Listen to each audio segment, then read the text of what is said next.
வணக்கம் ஃப்ரெண்ட்ஸ், பாக்யலக்ஷ்மி சீரியலில் இன்னைய எபிசோடில் என்ன நடக்குதுன்னு பார்க்கலாம் வாங்க. போலீஸ் இங்கே வர்றதுக்குள்ள நானே போய் சரண்டர் ஆயிடுறேம்மா அப்படின்னு இனியா பயத்தில் நடுங்கிக்கிட்டே சொல்ல, ஏய் யாரும் உன்னை தேடி எல்லாம் வரமாட்டாங்க, நீ கொஞ்சம் அமைதியா இருங்கிறாங்க பாக்யா. ஈஸ்வரி பதட்டத்தோட பார்த்துக்கிட்டு இருக்க, கண்டிப்பா வருவாங்கம்மா, வந்ததும் வீட்டில் இருக்க மொத்த பேரையும் டார்ச்சர் பண்ணுவாங்க, அதனால அவங்க வர்றதுக்குள்ள நானே போய் சரண்டர் ஆயிடுறேம்மா அப்படின்னு இனியா அழுதுகிட்டே பதறிக்கிட்டு இருக்காங்க. இனியா அப்படின்னு எழில் கூப்பிட்டு இருக்க, இனியாமா போலீஸ் வந்தா என்ன பண்ணணும்னு நான் பாத்துக்கிறேன், முதல்ல நீங்க இங்க இருக்க கூடாது, ட்ரிப்புக்கு கிளம்புங்கிறாரு கோபி. எங்கடா கிளம்ப சொல்றேன்னு ஈஸ்வரி எழுந்து பதட்டமா கேட்க, அம்மா ட்ரிப்புக்கு பிளான் பண்ணியிருந்தோம்லம்மா, அதான் உங்களை எல்லாம் போக சொல்றேன், நான் மட்டும் இங்க வீட்டில் இருக்கேங்கிறாரு கோபி. எல்லாரும் திகைச்சு போய் பார்த்துக்கிட்டு இருக்க, அப்பா எல்லாருக்கும் தானேப்பா ட்ரிப்பு பிளான் பண்ணுங்கிறாரு செழியன். உங்களை விட்டுட்டு நாங்க மட்டும் எப்படி போக முடியும், அதுவும் இந்த மாதிரி ஒரு சுச்சுவேஷன்ல அப்படின்னு செழியன் சொல்ல, செழியா புரியுதுடா, ஆனா இப்ப இனியா இங்க வீட்டுல இருக்கிறது சேஃப் இல்ல, நீங்க உடனே இனியாவை கூட்டிக்கிட்டு கிளம்புங்க அப்படின்னு கோபி சொல்ல, இல்ல டாடி நீங்க எல்லாரும் கிளம்புங்க, நான் வீட்லயே இருக்கேன், போலீஸ் வந்தா நான் தான் கொலை பண்ணேன்னு சொல்லிடுறேன் அப்படின்னு இனியா சொல்ல, எல்லாரும் அதிர்ந்து போய் பாக்குறாங்க. இனியா ஏன் இப்படி பேசுற அப்படின்னு எழில் கேட்க, ஏய் முட்டாள் முட்டாள் மாதிரி பேசிக்கிட்டு இருக்காத பாக்யா, பசங்களையும் அம்மாவையும் கூட்டிக்கிட்டு கிளம்பு. எழில் உன் ஃப்ரெண்டோட வீடு ஏதோ இருக்குன்னு சொன்னல, அங்க போய் இருங்க அப்படின்னு கோபி சொல்ல, சரிப்பா ஓகே நம்ம எல்லாரும் சேர்ந்து அங்க போலாங்கிறாரு எழில். எல்லாருமே கிளம்பிட்டா வீடு காலியா இருந்தா போலீஸ் சந்தேகப்பட மாட்டாங்க, அவங்க கேக்குற கேள்விக்கெல்லாம் பதில் சொல்ல வீட்டுல ஒரு ஆள் இருக்கணும்ல, நான் இருக்கேன் நான் பாத்துக்கிறேன் அப்படின்னு கோபி சொல்ல, ஈஸ்வரி திகைச்சு போய் பாக்குறாங்க. கேள்வி கேட்கறதோட நிறுத்திடுவாங்கன்னு நினைக்கிறீங்களா அப்படின்னு பாக்யா சொல்ல, என்ன நடந்தாலும் நான் பாத்துக்கிறேன், எதை பத்தியும் கவலைப்படாதீங்க, நீங்க உடனே இனியாவை கூட்டிக்கிட்டு கிளம்புங்க அப்படின்னு உறுதியா சொல்றவரு, அம்மா மாத்திரையெல்லாம் எடுத்து வச்சாச்சான்னு கேக்குறாரு. இனியா அவ அம்மாவோடையும் அண்ணன்களோடையும் போகட்டும், நான் இங்கேயே உன் கூடவே இருப்பேன்டா அப்படின்னு ஈஸ்வரி சொல்ல, டென்ஷன் ஆகுற கோபி, என்னம்மா பேசிக்கிட்டு இருக்கீங்க, இங்க இருந்தா சேஃப்டி இல்லம்மா அப்படின்னு கோபி சொல்ல, என்னால என் பிள்ளைய தனியா விட்டுட்டு போக முடியாதுடா அப்படின்னு ஈஸ்வரி சொல்ல, அம்மா என்ன நடந்தாலும் நான் பாத்துக்கிறேம்மா, நான் மேனேஜ் பண்ணிக்கிறேம்மா, நீங்க கிளம்புங்க அப்படின்னு கோபி சொல்ல, அப்பா நீங்களும் இங்க இருக்க வேண்டாம்னு தானேப்பா சொல்றோம், எங்க கூடவே வாங்கப்பாங்கிறாரு செழியன். ஆளுக்கு கோபியையும் கூப்பிட்டுட்டு பேசிட்டு இருக்காங்க. கோபியும் அவங்களுக்கெல்லாம் பதில் கொடுத்துக்கிட்டு இருக்காரு. இப்படியே ஒரு ஆர்கியூமெண்ட் போயிட்டு இருக்க, இனியா அழுதுட்டு இருக்க, இனியா அழாதன்னுட்டு இருக்காரு எழில். சைலன்ஸ் ப்ளீஸ், கொஞ்சம் அமைதியா இருக்கீங்களா அப்படின்னு கோபி கொஞ்சம் சத்தமா சொல்ல, எல்லாரும் அமைதியா பாக்குறாங்க. இறந்து போனது சுதாகரோட பையன், அவங்க பையன் சாவுக்கு அவங்க பழி வாங்கணும்னு நினைப்பாங்களா மாட்டாங்களா, அவங்க இனியாவை தான் டார்கெட் பண்ணுவாங்க, முதல்ல நாம இனியாவை அவங்க கிட்ட இருந்து ப்ரொடெக்ட் பண்ணணும், அதுதான் இப்ப ப்ரையாரிட்டி. பாக்யா இங்க எனக்கு என்ன ஆனாலும் நான் பாத்துக்கிறேன், இனியாவையும் அம்மாவையும் குழந்தைங்களையும் கூட்டிட்டு நீ உடனே கிளம்பு அப்படின்னு கோபி சொல்ல, போறதுன்னா எல்லாரும் போலாம், இல்ல நீ இங்கதான் இருப்பேன்னு சொன்ன நான் உன் கூட தான் இருப்பேன் அப்படின்னு பிடிவாதமா சொல்லிட்டு ஈஸ்வரி சேர்ல உட்காந்துட, ஐயோ அப்படின்னு சலிச்சு போய் பாக்குறாரு கோபி. அத்தை வாங்கத்த நீங்களும் அப்படின்னு பாக்யா சொல்ல, ஈஸ்வரி முடியாதுன்னு முகத்தை திருப்பிக்கிறாங்க. சரி நானும் அம்மாவும் இருக்கோம், அம்மாவுக்கு எந்த பிரச்சனையும் இல்லாம நான் பாத்துக்கிறேன், நீங்க கிளம்புங்க அப்படின்னு கோபி சொல்ல, உச்சி கொட்டிட்டு முகத்தை திருப்பிக்கிறாரு எழில். நான் சொல்றத புரிஞ்சுக்கோ எழில், இனியாவுக்கு எந்த பிரச்சனையும் வரக்கூடாதுன்னு நினைச்சீங்கன்னா நீங்க ஒரு நிமிஷம் கூட தாமதிக்காம உடனே இங்க இருந்து கிளம்புங்க, கிளம்புங்க வா இந்த பக்கம் வா அப்படின்னு செழியனையும் ஆப்போசிட்டுக்கு அனுப்புறாரு கோபி. இனியா வா அப்படின்னு செழியன் கூப்பிட எல்லாரும் ரோட்ல வந்து நிக்கிறாங்க. இனியா அழுதுகிட்டே இருக்க, அப்பா உங்களுக்கு ஏதாவது பிரச்சனைன்னா சொல்லுங்க, நாங்க உடனே வர்றோம் அப்படின்னு எழில் சொல்ல, எனக்கு என்ன நடந்தாலும் நான் பாத்துக்கிறேன், இனியாவையும் பாக்யாவையும் பார்த்துக்கங்க அப்படிங்கிறவர் இனியாவோட தோல்ல கையை வச்சு, என்னை பத்தி கவலைப்படாதீங்க, என்ன நான் பார்த்துக்குவேன், தைரியமா இருங்கிறாரு கோபி.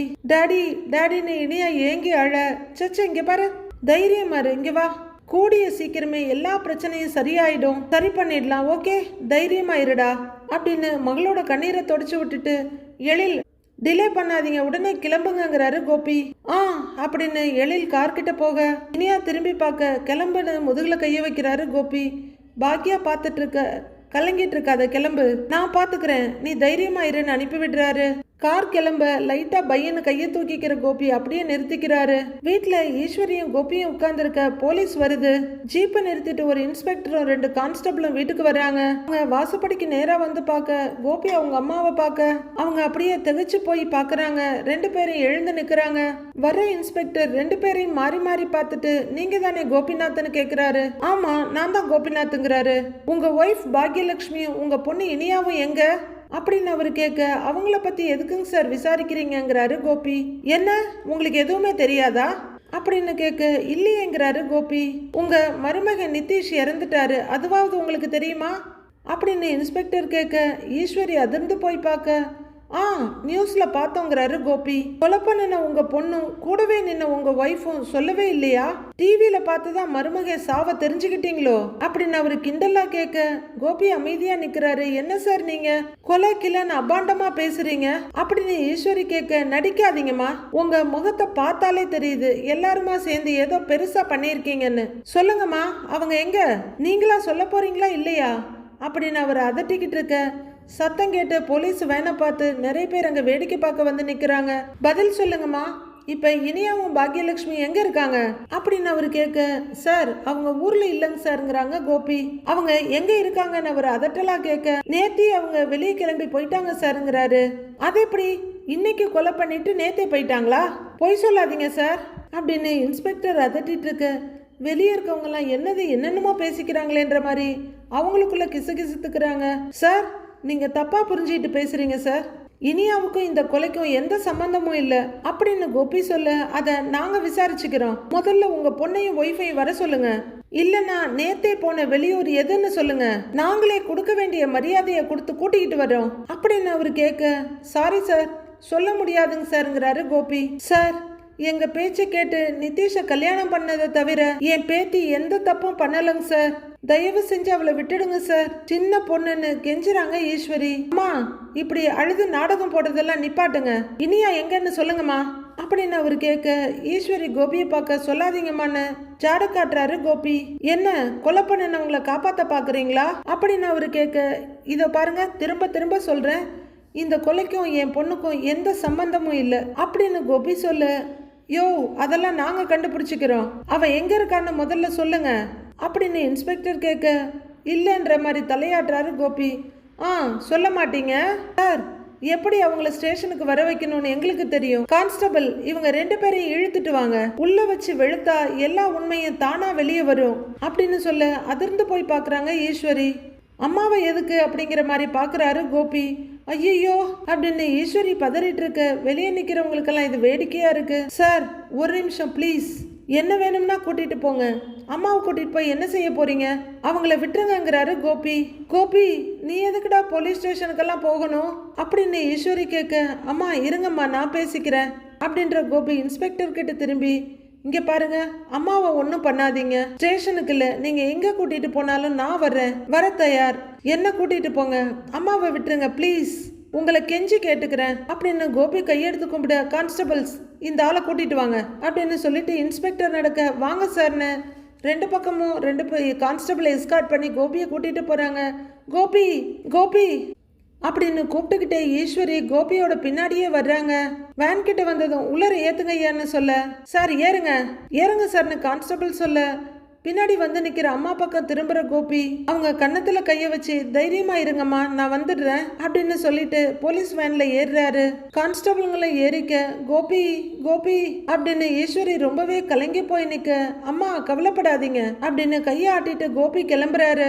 சுத்தி இருக்கவங்க எல்லாம் வேடிக்கை பார்த்துக்கிட்டு நிக்க, கோபி கோபின்னு ஈஸ்வரி அழுதுகிட்டு இருக்காங்க. கோபி ஒரு முடிவோட வேன்ல உட்கார்ந்துருக்காரு. ஸ்டேஷன்ல இன்ஸ்பெக்டர் உட்கார்ந்துருக்க, கோபி நின்றுட்டு இருக்காரு.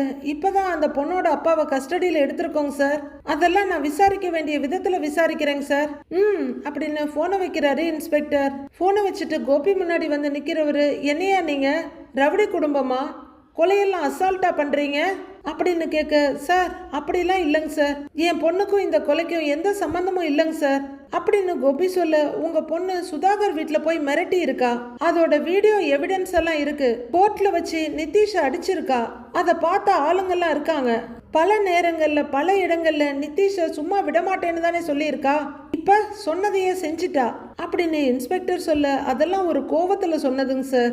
அதுக்காக என் பொண்ணு கொலை பண்ற அளவுக்கெல்லாம் போவான்னு நீங்க சொல்றது ஒத்துக்கிற மாதிரி இல்லைங்க சார். என்னால ஏத்துக்கவே முடியாதுங்க சார். என் பொண்ணை பத்தி எனக்கு நல்லா தெரியுங்க சார். கொலை பண்ற அளவுக்கெல்லாம் அவ போக மாட்டாங்க சார்ங்கிறாரு கோபி. உனக்கு நல்லாவே தெரியுமா?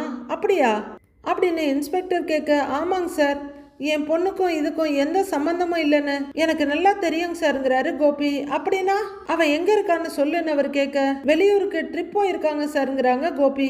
எந்த ஊருக்கு அப்படின்னு இன்ஸ்பெக்டர் கேட்க, அது அப்படின்னு கோபி ஆரம்பிக்க, சொல்லுங்க சொல்லு அப்படின்னு அவர் கத்த, சார் நான் மறுபடியும் சொல்றேங்க சார், என் பொண்ணுக்கும் இந்த கொலைக்கும் எந்த சம்பந்தமும் இல்லைங்க சார், அவளை விட்டுருங்க சார்னு கோபி சொல்ல, யோ அதெல்லாம் நாங்க கண்டுபிடிச்சிக்கிறோம், உன் பொண்ணும் உன் குடும்பமும் எங்க பதுங்கி இருக்காங்க அப்படிங்கிற இன்ஸ்பெக்டர், யோ இந்த ஆள் போனை செக் பண்ணியான்னு ஒரு கான்ஸ்டபிளை கேட்கிறாரு.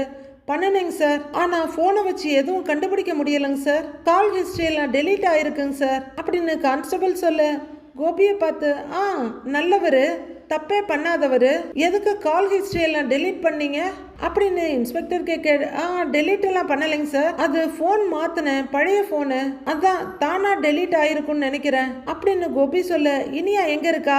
இங்க பாரு, உண்மையை சொன்னீங்கன்னா உனக்கும் நல்லது உன் பொண்ணுக்கும் நல்லது அப்படின்னு இன்ஸ்பெக்டர் சொல்ல, சார் நான் மறுபடியும் சொல்றேங்க சார், என் பொண்ணு நிரபராதிங்க சார், நடந்த கொலைக்கும் என் பொண்ணுக்கும் எந்த கனெக்ஷனும் கிடையாதுங்க சார் அப்படின்னு கோபி சொல்ல, டென்ஷன் ஆகிற இன்ஸ்பெக்டர் கோபியை பலார்னு அறையிறாரு. கோபி வலி தாங்க முடியாம அதிர்ந்து போய் பார்த்துட்டு இருக்க, யார்கிட்ட போய் சொல்ற, உண்மையை சொல்லு, என்ன பல்ல கடிக்கிற, கோபம் வருதா அப்படின்னு கேட்டுக்கிட்டு மறுபடியும் பலார்னு அறையிறாரு. என்னையா முறைக்கிற, மரியாதையா உண்மையை சொல்லு, உன் பொண்ணை எங்க ஒளிச்சு வச்சிருக்க அப்படின்னு இன்ஸ்பெக்டர் கத்த, என் பொண்ணு எந்த தப்பும் பண்ணலைங்க சார், விட்டுருங்க சார் ப்ளீஸுங்கிறாரு கோபி. மறுபடியும் அறையிறாரு இன்ஸ்பெக்டர். உண்மையை சொன்னா அடி வாங்காம தப்பிக்கலாம் அப்படின்னு இன்ஸ்பெக்டர் மிரட்ட, சார் நான் உண்மையை தாங்க சார் சொல்றேன், இந்த கொலைக்கும் என் பொண்ணுக்கும் எந்த சம்பந்தமும் இல்லைங்க சார் அப்படின்னு கோபி சொல்ல, சடக்குன்னு இன்ஸ்பெக்டர் கோபியோட ரைட் ஹேண்டை முறுக்கி பின்பக்கமா கொண்டு போய் உடைக்கிறாரு. சொல்றா, உண்மையை சொல்லு, உன் பொண்ணு எங்க சொல்லு அப்படின்னு கையை பயங்கரமா முறுக்கிட்டு இருக்க. வழியில துடிச்சாலும் கோபி, என் பொண்ணு ஒன்றும் பண்ணலைங்க சார், அவ நிரபராதி அப்படின்னு சொல்ல, படார்னு கோவத்துல பிடிச்சி தள்ளி விடுறாரு இன்ஸ்பெக்டர். கோபி அங்க இருக்க பெரிய தூண்ல போய் மோதிக்கிட்டு நிக்கிறாரு. கோபி தடுமாறி போய் ஆனாலும் உறுதியான பார்வையோட நிக்கிறாரு. யோ, உன்னை விட மோசமான எத்தனையோ பேரை நான் பார்த்திருக்கேன், அவங்க கிட்ட இருந்து உண்மையை வர வச்சிருக்கேன், நீ எல்லாம் எனக்கு ஒரு ஆளே கிடையாது, வாயா அப்படின்னு கொத்தா காலரை பிடிச்சி இழுக்கிறாரு இன்ஸ்பெக்டர். இங்க பாரு, நாளைக்கு காலையில வரையில உனக்கு டைம் தரேன், உன் பொண்ணு எங்க இருக்கிறா, உன் குடும்பம் எங்க இருக்குன்னு மொத்த விஷயத்தையும் சொல்ற, இல்ல நடக்கிறதே வேற அப்படின்னு கோபியை தூக்கி எறிஞ்சிட்டு இன்ஸ்பெக்டர் போறாரு. கோபி தடுமாறி போய் நின்னுகிட்டு இருக்க, நீங்களா உண்மையை சொல்றது வேற, நாங்களா கண்டுபிடிக்கிறது வேற, நாங்களா கண்டுபிடிச்சா மொத்த குடும்பத்தையும் அடிச்சு இழுத்துக்கிட்டு வந்துருவோம், அப்புறம் குடும்பமே சின்ன பின்ன ஆயிடும், இதெல்லாம் யோசிச்சு உண்மையை சொல்லு அப்படின்னு ஒரு கான்ஸ்டபிள் பயங்கரமா மிரட்ட, சார்னு அதறிக்கிட்டு இருக்காரு கோபி. ஒரு வீட்டுல பாக்யா, எழில், செழியன், இனியா எல்லாரும் இருக்காங்க. இனியா அவங்க அம்மா மடியில படுத்து அழுதுகிட்டே இருக்க, இனியா அழாத அப்படின்னு எழிலும் அழாதன்னு பாக்யாவும் சொல்றாங்க. பெரிய தப்பு பண்ணிட்டேனேன்னு, நிதிஷ் இருக்கிற இடத்துக்கு நான் போயிருக்கவே கூடாது அப்படின்னு இனியா அழுதுகிட்டு இருக்க, நடந்ததை பத்தி யோசிச்சுட்டு இருக்கிறதுனால எதுவும் நடக்க போறது இல்ல அப்படின்னு பாக்யா சொல்ல, பிறந்ததுல இருந்தே நான் உங்களுக்கு பிரச்சனை மட்டும்தாம்மா கொடுத்துக்கிட்டு இருக்கேன், உன் பேச்ச கேட்காம நான் என்னென்னமோ பண்ணிட்டேன், ஆனா கடைசியில எனக்கு தெரியாம நான் ஒரு கொலை பண்ணிட்டேம்மா அப்படின்னு மடியிலிருந்து எழுந்து உட்காந்து தேம்புறாங்க. சும்மா இருடி அப்படின்னு பாக்யா சொல்ல, ஏய் அப்படின்னு கூப்பிட்டுட்டு இருக்காரு எழில். வீட்டில் டேடியையும் பாட்டியையும் தனியா விட்டுட்டு வந்தோமே, அவங்களுக்கு என்ன ஆச்சுன்னு கூட தெரியல அப்படின்னு இனியா அழுதுட்டு இருக்க, இனியா ஒன்னும் ஆகாதுங்கிறாரு எழில். பாட்டிக்கும் அப்பாவுக்கும் ஒன்னும் ஆகாது, நீ சும்மா இருன்னு எழில் சொல்லிட்டு இருக்க. செழியன் பார்சலோட வந்து அங்க உட்கார்றாரு. இனியா சொல்றது கேளு இனியான்னு பாக்யா சொல்லிட்டு இருக்க. எப்படின்னு அப்படி சொல்லிக்கிட்டு இருக்கேன்னு கேக்குறாங்க இனியா.